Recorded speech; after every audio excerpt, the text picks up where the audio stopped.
மிளகாய் செடியில் மிளகாலாம் பழுத்து போச்சு சொல்லிட்டு செடியை பார்த்துட்டு இருந்தேன்னா அந்த கேப்பில் பாப்பா வெளியே ஓடுறா கேட்டுக்கு வெளியே. இவ்வளோ பிடிக்கிறதுக்கே கரெக்டாக போச்சு.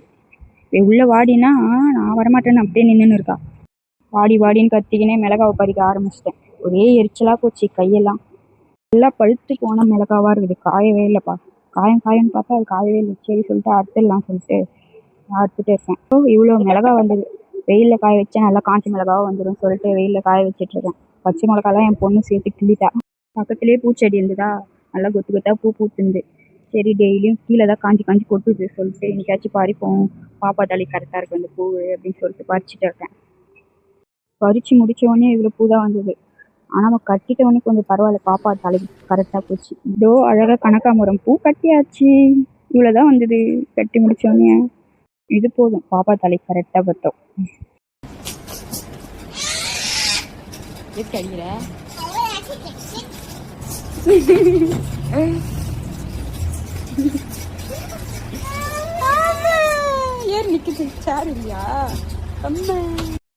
ஈவினிங் ஆயிடுச்சா, அவ்வளோ குளிப்பாட்டி மேக்கப் பண்ணி பூவெல்லாம் தலைக்கு வச்சு விட்டாச்சு. எப்படி எவ்வளோ அழகாக இருக்குது.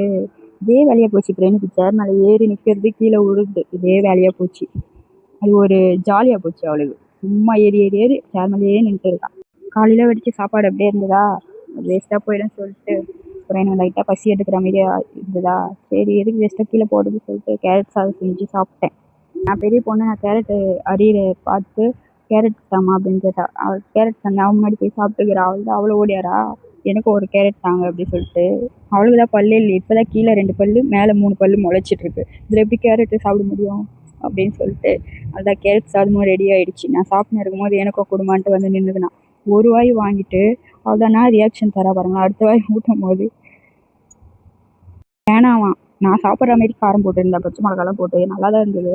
அவளுக்கு ஒரு வாய் வாங்கினோடனே காரம் ஆயிடுச்சு போல், எனக்கு வேணாம் சொல்லிட்டா. அவள் ரியாக்ஷனை பாருங்களேன். ஹெலிகாப்டரை எலிஃபேண்ட்டுன்னு மாற்றி சொல்லிட்டா.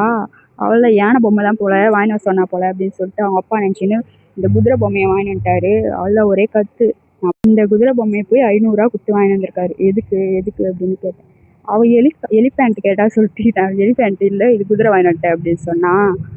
அது ஹெலிகாப்டர் கேட்டதுடா, பறக்கிற ஹெலிகாப்டர் கேட்டதா, எலிஃபேண்ட் கேட்கலடா, எனக்கு எதுவும் புரியல, அதனால இதை வாங்கி வந்துட்டேன் அப்படின்னு சொன்னேன்.